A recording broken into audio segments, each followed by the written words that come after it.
لله نحمده ونستعينه ونستغفره ونؤمن به ونتوكل عليه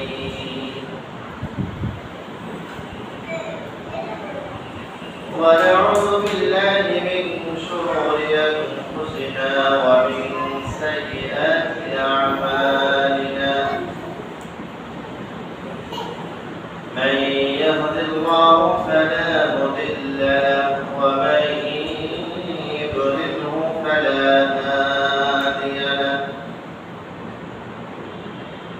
ونشهد أن لا إله إلا الله وحده لا شريك له ونشهد أن سيدنا وسندنا وحبيبنا ومولانا محمد الذي أرسله بالحق بشيرا ونذيرا وداعيا إلى الله بإذنه وسراجا منيرا أما بعد فأعوذ بالله من الشيطان الرجيم بسم الله الرحمن الرحيم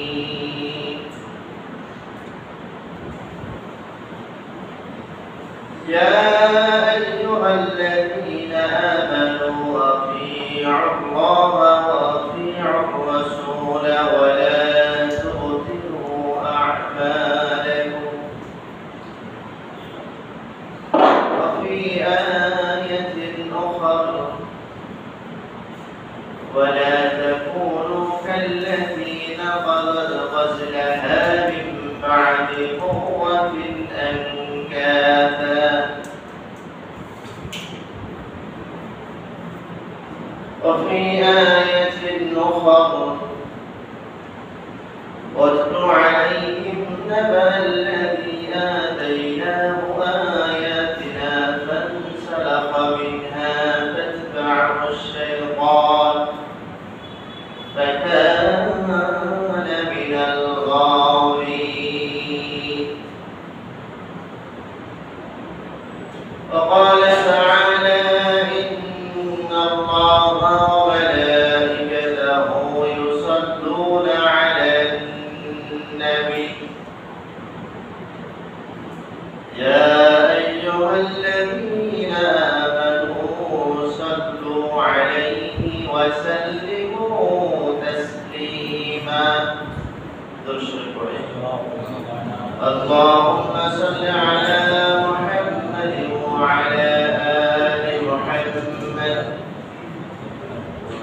كما صليت على إبراهيم وعلى آل إبراهيم إنك حميد مجيد اللهم بارك على محمد وعلى آل محمد كما باركت على إبراهيم وعلى آل إبراهيم إنك حميد مجيد بلغ العلا بكماله كشف الدجى بجماله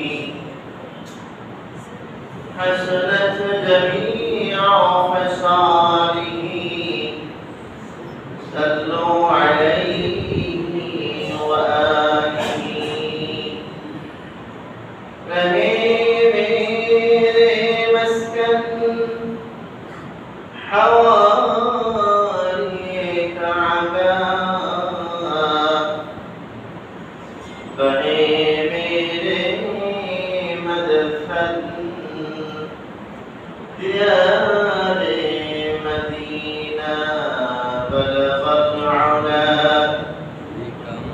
بكماله كشف الدجى في جماله حسنت جميع خصاله صلوا عليه وآله سبحانك لا علم لنا إلا ما علمتنا إنك أنت العليم الحكيم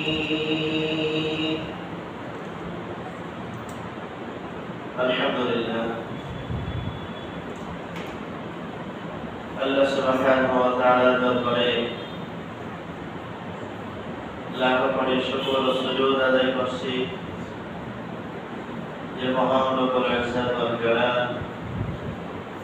পবিত্র মাহে শাওয়ালের দ্বিতীয় জুমার নামাজ পড়ার জন্য বিভিন্ন পাড়া বিভিন্ন এলাকা থেকে আমাদেরকে পৃথক হয়ে আল্লাহ তাআলার যে ঘর যে জায়গা সবচেয়ে পছন্দনীয় সেখানে আমাদেরকে আসার মতো তৌফিক দান করেছেন এজন্য পর থেকে বলি আলহামদুলিল্লাহ। আল্লাহ রাব্বুল আলামিন তৌফিক না দিলে কোন মানুষের পক্ষে বিন্দুমাত্র ভালো কাজ করা সম্ভব না। আল্লাহ তাআলার তৌফিক না হলে কোন খারাপ কাজ থেকে বাঁচাও সম্ভব না। এজন্য প্রত্যেকটা বিষয় আল্লাহ তাআলার কাছে সাহায্য চাওয়া, প্রত্যেকটা খারাপ থেকে আল্লাহ তাআলার কাছে বাধা চাওয়া। দুরূদ ও সালাম পাঠ করে মানবতার দিশারি সাইয়্যিদুল কাওয়ামিন আমার আপনার সকলের প্রাণ প্রিয় মানুষ দো জাহানের বাদশা সাইয়্যিদুল মুরসালিন প্রত্যেকে বলি সাল্লাল্লাহু আলাইহি ওয়াসাল্লাম। পবিত্র মাহে শাওয়ালের দ্বিতীয় জুমা, রমজান মাস যাওয়ার পরে শাওয়াল মাস, এরপর জিলকাদ, তারপর জিলহজ। আল্লাহ সুবহানাহু ওয়া তাআলা এই তিনটা মাসকে ধারাবাহিকভাবে হজের জন্য নির্ধারণ করেছেন। আল হজ্জ আশহুরুম মা'লুমাত, হজ যাদের উপরে ফরজ হয়েছে, ফরজ হজ আদায়ের জন্য এই তিনটা মাস নির্ধারিত। শাওয়াল মাসের শেষ দিয়ে জিলহজ মাস এবং জিলহজ মাসে হজ সম্পন্ন করে মানুষ ঘরে ফিরবে। বাকি অন্যান্য মাসগুলোর মধ্যে উমরা যে কোনো মাসে করা যায় এই হজের মৌসুম ছাড়া। রাসূল আকরাম সাল্লাল্লাহু আলাইহি ওয়াসাল্লাম তার জীবদ্দশায় তিনি 4 বার উমরা করেছেন। বড় হজ যেটাকে জিলহজ মাসে হজ বলে, তিনি একবার হজ সম্পন্ন করেছেন। হজের কিছু আলোচনা আগামী জুমায় ইনশাআল্লাহ করা হবে। আজকের আলোচ্য বিষয় হলো রমজানের পরবর্তী আমাদের করণীয়। রমজান মাসে দেখা গেছে সব মসজিদে মুসল্লির ভর আছে। প্রত্যেকটা অর্থে ফজর হোক, জোহর হোক, আসর হোক, মাগরিব হোক, এশা হোক, সব মসজিদের মধ্যে মুসল্লির কম ছিল না, অভাব ছিল না। রমজান যাওয়ার পরে কেমন যেন মুসল্লি হারিয়ে গেছে। এই জন্য এখন ফেসবুকের মধ্যে অনেককে দেখা যায় আমাদের মসজিদে কিছু মুসল্লি হারিয়ে গেছে। আসলে ওই হারানো না, তারপরে মসজিদে পাওয়া যাচ্ছে না। এই জন্য আমাদের রমজানের পরবর্তী কি করণীয় এ বিষয়ে আজকে আলোচনা হিসেবে করব। বিশেষ করে 8টি পয়েন্ট, 8টি আমল আমাদের জন্য জরুরি। অনেক হাদিসের মধ্যে অনেক প্রকার আছে, তো আমাদেরকে হারিয়ে গেলে চলবে না। রমজান মাসে যেভাবে আমাদের মসজিদের মধ্যে মন লাগানো ছিল, মুআল্লাকুন ফিল মাসাজিদ, প্রত্যেক মসজিদের সাথে সব মুসল্লিদের একটা হৃদয়কে আটকানো ছিল। আজান হলেই চলে চলত মসজিদে, আজান হলে ইফতার হতো, আজান হলেই সেহরি শেষ হয়ে যেত। তো এই অনেক আমল আমাদের থেকে হারিয়ে গেছে, সাথে সাথে মুসল্লিরাও হারিয়ে গেছে। এই জন্য রমজানের পরবর্তী আমাদের করণীয় যাতে আমাদের আমল নষ্ট না হয়। রমজান মাসে অনেক আমল করেছি, দীর্ঘ সময় নামাজ হয়েছে, তারাবি ছাড়াও অনেক নফল নামাজ, সুন্নাত নামাজ আমাদের হয়েছে, কোরআন তেলাওয়াত অনেক হয়েছে, এক খতম, দুই খতম, তিন খতম এভাবে মানুষ অনেক খতম তেলাওয়াত করেছে। দান সদকা, সদকা মিসকিন সহ সব আমল আমাদের রমজান মাসে আমাদের অনেক করেছে। এই আমল যাতে আমাদের নষ্ট না হয়, এই জন্য কিছু করণীয় আছে। বিশেষ করে শাওয়াল মাসের দ্বিতীয় জুমার যে আলোচ্য বিষয় সেটা হলো রমজানের পরবর্তী করণীয়। আর এক জুমা ইনশাআল্লাহ আমল কিভাবে নষ্ট হয় এটাও আলোচনা করা হবে ইনশাআল্লাহ। আজকের আলোচ্য বিষয় হলো রমজানের পরবর্তী আমাদের কি করণীয় যাতে আমাদের আমল নষ্ট না হয়। পরে একটা মাস খুব কষ্ট করে, ঘুম কম করে, আরাম কম করে আমরা ইবাদত করতে কি করেছি, এই ইবাদত যেন নষ্ট না হয়। এই জন্য আল্লাহ তাআলা সূরা নাহলের 92 নম্বর আয়াতে বলেন, ولا تكونوا كالتي نقضت غزلها من بعد قوة أنكاثا।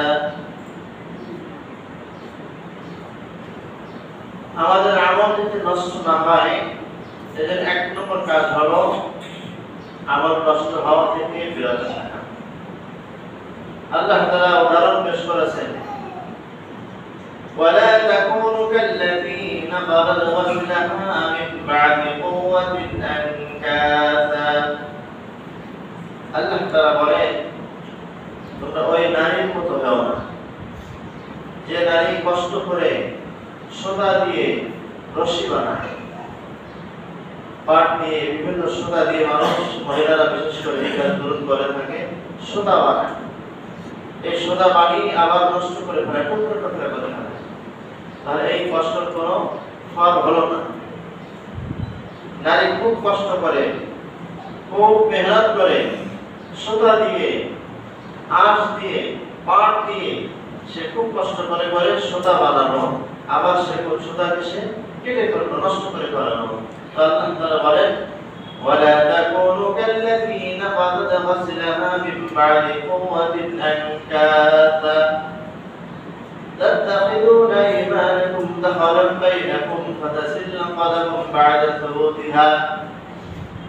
তোমরা ওই নারীর মতো হয়ো না যে নারী কষ্ট করে সুতা বানিয়ে রশি বানায়, আবার সে রশিকে সে কর্তন করে ফেলায়, কেটে ফেলায়। আল্লাহ তাআলা আয়াতে সূরা মুহাম্মাদের মধ্যে বলেন, ইয়া আইয়ুহাল্লাযীনা আমানু আতিউল্লাহা ওয়া আতিউর রাসূল ওয়া লা তুবতিলু আ'মালাকুম।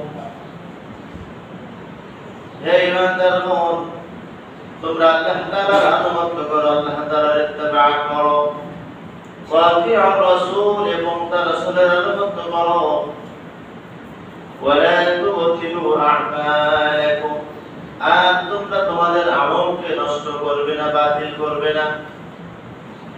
আল্লাহ তাআলার নির্দেশ হলো আমল নষ্ট না করা। তাহলে রমজান মাসে আমাদের রোজা ছিল, রমজান মাসে আমাদের নামাজ ছিল, দান সদকা ছিল, তেলাওয়াত ছিল, এগুলো যেন হারিয়ে না যায়, নষ্ট না হয়, ধরে রাখা। রমজানের অন্যতম একটি অর্জন হলো তাকওয়া, লাআল্লাকুম তাত্তাকুন। বলা হয় যাতে তোমরা তাকওয়া মুত্তাকি হতে পারো। মুত্তাকি হওয়ার জন্য নামাজ জরুরি, মুত্তাকি হওয়ার জন্য তেলাওয়াত জরুরি, মুত্তাকি হওয়ার জন্য জিকির, আজকার, দোয়া, কালাম, তাসবিহাত যা আছে সব প্রয়োজন, এগুলো যাতে নষ্ট না হয়। তাই আল্লাহ তাআলা বলেন, ولا تكونوا كالتي نقضت غزلها من بعد قوة أنكاثا تتخذون أيمانكم دخلا بينكم তোমরা ওই নারীর মতো হবে না যারা সুতা নিয়ে রশি তৈরি করে আবার সেটাকে খান খান করে নষ্ট করে ফেলায়। তোমরা দীর্ঘ 1 মাস সিয়াম সুতার মধ্যে কাটিয়েছো, তোমরা দীর্ঘ 1 মাস নামাজের মধ্যে, কিয়ামের মধ্যে, রুকুর মধ্যে, সুজুদের মধ্যে সময় অতিবাহিত করেছো, আমল অনেক বেড়ে গেছে, তোমাদের আমল যেন নষ্ট না হয়। তাহলে 1 নম্বর করণীয় হলো আমল নষ্ট না হওয়া। আমল নষ্ট হওয়ার বেশ কারণ আছে, 9টা কারণ, আজকে সেটা আলোচনা করা যাবে না। তাহলে 1 নম্বর কারণ হলো আমল যেন নষ্ট না হয়। আল্লাহ তাআলা ঘোষণা করেন, ইয়া আইয়ুহাল্লাযীনা আমানু আতিউল্লাহ ওয়া আতিউর রাসূল ওয়া লা তুবতিলু আ'মালাকুম।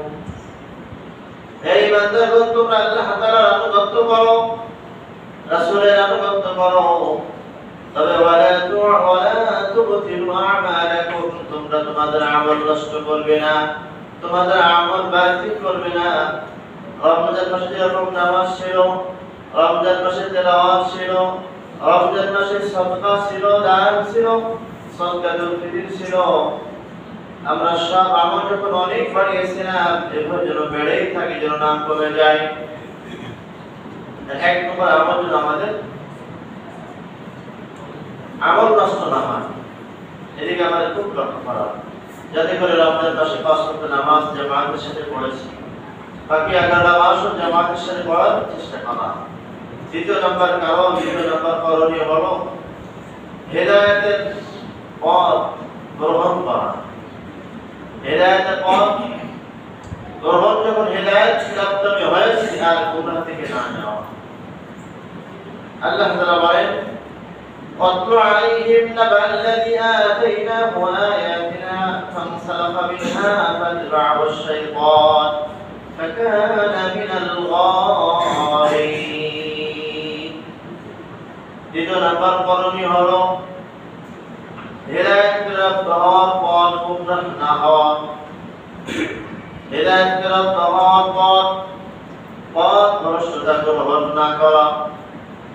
নামাজ পড়তে আসা হেদায়েতের কাজ, জামাতের সাথে নামাজ পড়তে আসা হেদায়েতের কাজ, রমজান মাসে রোজা রাখা হেদায়েতের কাজ, দান করা, সাদকাতুল ফিতর আদায় করা, যাকাত আদায় করা, নফল নামাজ পড়া, তেলাওয়াত করা, এগুলো সব হেদায়েতের কাজ। এই হেদায়েত প্রাপ্ত হওয়ার পরে যেন তোমরা পথ ভ্রষ্টতা গ্রহণ করবা। রমজান চলে গেছে, এখন আর তেলাওয়াত নাই, রমজান চলে গেছে, এখন দান সদকা নাই, এমন যেন না হয়। আল্লাহ তাআলা বলেন, وَاتْلُ عَلَيْهِمْ نَبَأَ الَّذِي آتَيْنَاهُ آيَاتِنَا فَانسَلَخَ مِنْهَا فَأَتْبَعَهُ الشَّيْطَانُ فَكَانَ مِنَ الْغَاوِينَ। وَاتْلُ عَلَيْهِمْ, হে নবী আপনি তাদের কাছে বর্ণনা করুন ওই ব্যক্তির কথা, ওই ব্যক্তির ঘটনা যে হেদায়েত প্রাপ্ত হওয়ার পর গুমরাহ হয়েছিল। অর্থাৎ ওই ব্যক্তি মানে উদ্দেশ্য হলো বালআম ইবনে বাউস, মুস্তাজাব দাওয়া ছিলেন, বনী ইসরাঈল সম্প্রদায়ের মধ্যে তিনি অন্যতম একজন ব্যক্তি ছিলেন, বালআম ইবনে বাউস।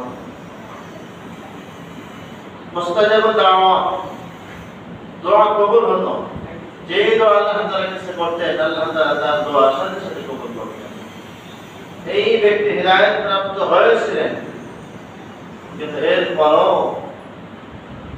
অর্থের কারণে, নারীর কারণে সে গুমরাহ হয়েছিল। বালআম ইবনে বাউস হাদিসের মধ্যে আসছে, তার স্ত্রী বর্তমানে খুব সুন্দরী ছিল না, নরমাল বিশ্রী এক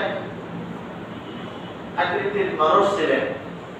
স্ত্রী স্বামীকে বললেন যে তুমি তো মুস্তাজাব দাওয়া, তোমার দোয়া কবুল হয়, তা আমার জন্য দোয়া করো, আমি যেন বিশ্বের মধ্যে সবচেয়ে সুন্দরী হয়ে যায়। তো বালআম ইবনে বাউস সে দোয়া করেছিলেন আমার স্ত্রী যেন সুন্দর হয়, আমার কাছে যেন খুব ভালো লাগে, পৃথিবীর মধ্যে সবচেয়ে আমার স্ত্রী যেন সুন্দরী হয়। আল্লাহ তাআলার কাছে দোয়া করলে আল্লাহ তাআলা দোয়া কবুল করলেন। এই যে স্ত্রী অনেক সুন্দরী একটা মহিলা ছিল। তো হেদায়েত প্রাপ্ত হওয়ার পর গুমরাহ হলো, পয়গম্বর মুসা আলাইহিস সালামের বিরুদ্ধে দোয়া করার জন্য বনি ইসরাইল সম্প্রদায়ের বেশ কিছু লোক এসে তাকে খুব তশবির করলেন যে ভাই আপনি দোয়া করেন যেন মুসা আলাইহিস সালাম ধ্বংস হয়ে যায়। লম্বা কথা। তো বালাম ইবনে বাউর কোনো মতেই রাজি না যে আমি নবীর বিরুদ্ধে দোয়া করতে পারবো না, নবীর বিরুদ্ধে দোয়া করলে আমি নিজে ধ্বংস হয়ে যাব। তো তারা খুবই তাকে কি করলেন, বিভিন্ন আর্থিক লোক দেখালেন, বিভিন্ন ভাবে তাকে দোয়া করার জন্য খুব চেষ্টা করলেন, কিন্তু সে কোনো মতে রাজি হলো না। পরে সবাই পরামর্শ করলো কি করা যায়। বালাম ইবনে বাউরকে তো কাজে লাগানো গেল না, তো তার সবচেয়ে স্ত্রী, সুন্দরী স্ত্রী আছে, তার মাধ্যমে করা যাবে। এরপরে তারা সবাই পরামর্শ করে স্ত্রীর কাছে চলে গেল। স্ত্রীকে যে অনেক অর্থ সম্পদ দেওয়ার জন্য তাকে বলে যে অনেক অর্থ দিব, অনেক সম্পদ দিব, আপনি স্ত্রী আপনার স্বামীকে বলেন যেন পয়গম্বরের বিরুদ্ধে একটু দোয়া করে পয়গম্বর যেন ধ্বংস হয়ে যায়। তো স্ত্রী যখন তার স্বামীকে বললেন যে আপনি দোয়া করেন পয়গম্বর মুসা আলাইহিস সালাম যেন ধ্বংস হয়ে যায়, তো তখনও বালাম ইবনে বাউর কোন মতে সে রাজি না, কারণ সে নবীর বিরুদ্ধে দোয়া করলে নিজে ধ্বংস হবে, সে নিজে জানে। যখন স্ত্রীর কথাই সে রাজি হচ্ছিল না, পরে স্ত্রী তাকে নাফরমানদা রাজি করায় ছাড়লো। মুসা আলাইহিস যখন বালাম ইবনে বাউর মুসা আলাইহিস সালামের বিরুদ্ধে দোয়া করলেন, সাথে সাথে আল্লাহ তাআলার গজব শুরু হলো। হেদায়েত প্রাপ্ত মানুষ ছিলেন, মুস্তাজাবুদ দাওয়াত ছিলেন, পয়গম্বরের বিরুদ্ধে যাওয়ার কারণে সাথে সাথে আল্লাহ তাআলার লানত শুরু হয়েছে, গজব শুরু হয়েছে। সেটা হলো দোয়া করা মাত্রই তার জিহ্বা অনেকখানি জমিনে বের হয়ে গেছিল। আল্লাহ তাআলা বলে ওই কুকুরের মতো, যে কুকুরকে যখন পিপাসা হয়, তৃষ্ণার্ত হয়, তখন কুকুরের জিহ্বা সব গালে থেকে বের হয়ে যায়। ওই কুকুর হলে বোঝা দিলেও যা, না দিলেও তা। এই জন্য তাহলে দ্বিতীয় শিক্ষা হলো হেদায়েত প্রাপ্ত হওয়ার পর পথ ভ্রষ্টতা গ্রহণ না করা। রমজান মাসে আমরা পড়তে গিয়ে হেদায়েত প্রাপ্ত ছিলাম, রমজান চলে গেলেই পথ ভ্রষ্টতা গ্রহণ করা যাবে না, তাহলে ওই বালাম ইবনে বাউরের মতো আযাবের মধ্যে, শাস্তির মধ্যে আমাদের গ্রেফতার হওয়া। মুহাদ্দিস ইকরাম বলেন, এই হাদিসের ব্যাখ্যা করেন যে বালাম ইবনে বাউর তো হেদায়েত প্রাপ্ত মানুষ, মুস্তাজাবুদ দাওয়াত, দোয়া করলে দোয়া কবুল হতো। যখনই পয়গম্বরের বিরুদ্ধে দোয়া করছে, সাথে সাথে আযাব গজব শুরু হয়েছে। তো এখনো যারা, এখন তো আর পয়গম্বর নাই, পয়গম্বরের ওয়ারিস আছে, পয়গম্বরের উত্তরসূরি আছে, আল উলামাউ ওয়ারাসাতুল আম্বিয়া। বালাম ইবনে বাউর পয়গম্বরের বিরুদ্ধে দোয়া করার কারণে আযাবের মধ্যে গ্রেফতার হয়েছে। ঠিক এখনো পর্যন্ত যদি কোনো মানুষ কোনো আলেমের বিরুদ্ধে, কোনো মুমিন বান্দার বিরুদ্ধে লেগে যায়, সেও আযাবের মধ্যে গ্রেফতার হয়। এজন্য কোনো আলেমের থেকে, কোনো আলেমের সমালোচনা আমি করব না, কোনো নেককার মানুষের সমালোচনা আমি করব না, তাহলে আমিও কিন্তু লানত প্রাপ্ত, আমিও গুমরাহের মধ্যে চলে যাব। একটা শিক্ষা। প্রথম শিক্ষা হলো আমল যেন নষ্ট না হয়। অনেক কষ্ট করে আমল করেছিলাম, এই আমল যাতে আমার সংরক্ষণ থাকে, আমল যেন আল্লাহ তাআলার কাছে জমা থাকে, এই চেষ্টা করা। দ্বিতীয় কাজ হলো হেদায়েত প্রাপ্ত হওয়ার পর গুমরাহি না হওয়া। তিন নম্বর কাজ হলো শয়তান থেকে সতর্ক থাকা। আল্লাহ তাআলা বলেন, ইন্নাশ শায়াতানা লাকুম আদুউম ফাত্তাখিযুহু আদুওয়া ইন্নামা ইয়াদ'উ হিজবাহু লিয়াকুনা মিন আসহাবিস সাঈর। নিশ্চয় শয়তান মানুষের দুশমন, প্রকাশ্য দুশ্মন। কারণ শয়তান সে নিজে জানে সে নিজে জাহান্নামী, এই জন্য তার জাহান্নামী দলকে ভারী করার জন্য সে আহ্বান করে, সে দলে দলে মানুষকে তার গুমরার দিকে ডাকে। এই জন্য শয়তান থেকে খুব সতর্ক থাকা 3 নম্বর কাজ।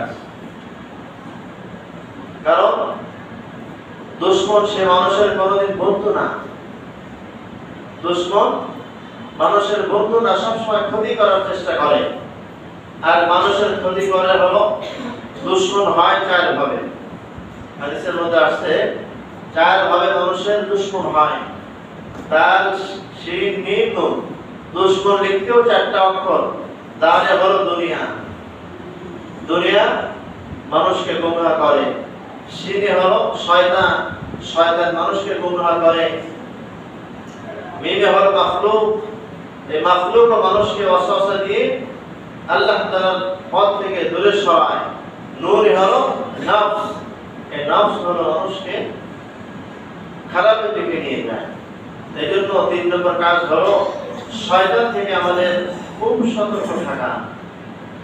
শয়তান যেন আমার কোনো মতে ঘায়েল না করতে পারে, আমাকে যেন সে তার দলভুক্ত না করতে পারে, সে আমার প্রকাশ্য দুশমন। ইন্না শাইতানা লাকুম আদুওয়ান ফাত্তাখিযু আদুওয়া। আল্লাহ তাআলা ঘোষণা করেছেন যে নিশ্চয়ই শয়তান হলো মানুষের শত্রু। এই জন্য শত্রু থেকে দূরে থাকা। আর শয়তান সবসময় চায় মানুষকে গুনাহের কাজে লিপ্ত করতে, গুনাহের কাজে লিপ্ত করতে চায়। এই জন্য শয়তান থেকে আমরা সবাই দূরে থাকবো। আল্লাহ তাআলা অন্য আয়াতের মধ্যে বলেন, ইয়া বানি আদম লা ইয়াফতিনান্নাকুমুশ শাইতান কামা আখরাজা আবাইকুম মিনাল জান্নাতি ইয়ানজি'ু আনহুমা লিবাসাহুমা লিয়ুরিয়া সাওয়াতিহিমা ইন্নাহু ইয়ারাকুম ওয়া qabiluhu min haythu la tarawnahum ইন্না জা'alনা শায়াতিনা আউলিয়া লিল্লাযিনা লা ইউমিনুন। হে বনি আদম সন্তান, লা ইয়াফতিনান্নাকুমুশ শাইতান, শয়তান যেন তোমাদের পথ ভ্রষ্ট না করতে পারে। কারণ আমরা যখন মানুষ যখন পথ ভ্রষ্ট হয়ে যায়, শয়তান তখন হাসে। আল্লাহ তাআলা বলেন, কামা আখরাজা আবাওয়াইকুম মিনাল জান্নাতি ইয়ানজি'ু আনহুমা, কেমন যেন তোমাদের পিতামাতাকে যখন শয়তান জান্নাত থেকে বের করছিল, জান্নাতি পোশাক যখন বের হয়ে গেল, পড়ে গেল, শয়তান চাচ্ছিল লজ্জায় তার মানুষের সামনে প্রকাশ করে দিতে। কারণ সে তো আমার শত্রু, দুশমন। এই জন্য শয়তান থেকে খুব সতর্ক থাকা। আমি নামাজ পড়তে আসতে যাচ্ছি, আমার শয়তান আসতে চাচ্ছে না, সে আমার দিলের মধ্যে ওয়াসওয়াসা দিয়ে বিভিন্ন কাজ সামনে এনে দিয়েছে, আমার মনকে ঘোরায় দিতে চায়। এই জন্য শয়তান থেকে দূরে থাকা। 4 নম্বর কাজ হলো নামাজের খুব যত্নবান হওয়া। হাফিজু আলা সালাওয়াতি ওয়াস সালাতিল উসতা। আল্লাহ তাআলা বলেন, তোমরা নামাজের প্রতি খুব যত্নবান হবে, বিশেষ করে মধ্যবর্তী নামাজ, সেটা হলো সালাতুল আসর। আর আসরের সময় মানুষ বেশি মাশগুল থাকে। যুবক ভাইরা তো খেলতে চলে যায়, আর বৃদ্ধরা বাজারে চলে যায়। এই জন্য আসরের নামাজের ব্যাপারে খুব যত্নবান হওয়া। হাফিজু আলা সালাওয়াত, তোমরা প্রত্যেক নামাজের প্রতি যত্নবান হবে, বিশেষ করে ওয়াসসালাতিল উসতা, মধ্যবর্তী নামাজ, আসরের নামাজ। এই জন্য আমাদের 5 ওয়াক্ত নামাজের প্রতি খুব যত্নবান হওয়া। আল্লাহ তাআলা আমাদের সকলকে তৌফিক দান করেন। 5 নম্বর কাজ হলো কোরআন তেলাওয়াত করা। কোরআন তেলাওয়াত বেশি থেকে বেশি করা। রমজান মাসে যেমন তেলাওয়াত করেছি, বাকি 11টা মাসও তেলাওয়াত করা। 6 নম্বর কাজ হলো বেশি থেকে বেশি জিকির করা। ইয়া আইয়ুহাল্লাযীনা আমানু যিকুরুল্লাহ যিকরান কাসীরা ওয়াসাব্বিহুহু বুকরাতাও ওয়া আসীলা। আল্লাহ তাআলা বলেন, তোমরা অধিক পরিমাণে জিকির করো, বিশেষ করে সকাল সন্ধ্যা তাসবিহাত তেলাওয়াত করো, তাসবিহাত ও জিকির করো। 7 নম্বর কাজ হলো যারা সত্যবাদী, যারা নেককার, যারা পরেজগার, যারা আবেদ মানুষ, তাদের সঙ্গে সম্পর্ক করো। 8 নম্বর কাজ হলো শাওয়াল মাসে 6টি রোজা রাখা। এই 8টি কাজ হলো রমজানের পরবর্তী আমাদের এই কাজ। তো 7 নম্বরে আল্লাহ তাআলা বললেন, ইয়া আইয়ুহাল্লাযীনা আমানু তাকুল্লাহ ওয়া কুনু মা'আস সাদিকিন। হে বান্দাগণ, তোমরা আল্লাহ তাআলাকে ভয় করো, আর যারা নেককার, যারা পরহেজগার, যারা আবিদ মুত্তাকি, তাদের সঙ্গে দোস্তি করো, তাদের সঙ্গে সম্পর্ক করো। যারা মুত্তাকি হবে, যারা নেককার হবে, যারা সালেহ মানুষ হবে, তাদের সঙ্গে সম্পর্ক করা, তাদের সঙ্গে বন্ধুত্ব করা। যারা নেককার মানুষ, যারা আবিদ মানুষ, তাদের সঙ্গে সম্পর্ক করলে কি হবে? একজন ভালো মানুষের বন্ধু কিন্তু সহজে ভালো হয়, সহজে সে ভালো নেককার হয়ে যায়, ভালো পরহেজগার হয়ে যায়, নামাজি হয়ে যায়। এভাবে আবু হানিফা রাহমাতুল্লাহ আলাইহির জামানার এক ঘটনা, সবচেয়ে বিশ্ব সন্ত্রাস, বিশ্ব চোর, সবচেয়ে নামধারী তিনি চোর। আমাদের সমাজে দেখবেন যে সবচেয়ে যিনি খারাপ মানুষ, তার যদি কেউ এলাকায় দেখে, সবাই আতঙ্কের মধ্যে থাকে, না জানে কি ঘটাবে, কার মাল চুরি করবে, কার মাল আত্মসাৎ করবে, কাকে খুন করবে। সব মানুষ হতাশ থাকে, পেরেশানি থাকে। তো এরকম একজন নামধারী চোর, মহাচোর, ইমাম আবু হানিফা রাহমাতুল্লাহ আলাইহি নামাজে যাচ্ছেন। হঠাৎ পথে পথে তাকে দেখছে, দেখে সাথে সাথে সামনে দাঁড়িয়ে বলছে, নোমান, নাম ছিল নোমান ইবনে সাবিত, আমি তোমার সঙ্গে বন্ধুত্ব করতে চাই, দোস্ত বানাতে চাই। ইমাম আবু হানিফা রাহমাতুল্লাহ আলাইহি ভাবলেন, একে না করে দিলে তো আমাকে হত্যা করতে পারে, আমার সঙ্গে আরো শত্রুতা বেড়ে যেতে পারে, কি করা যায়?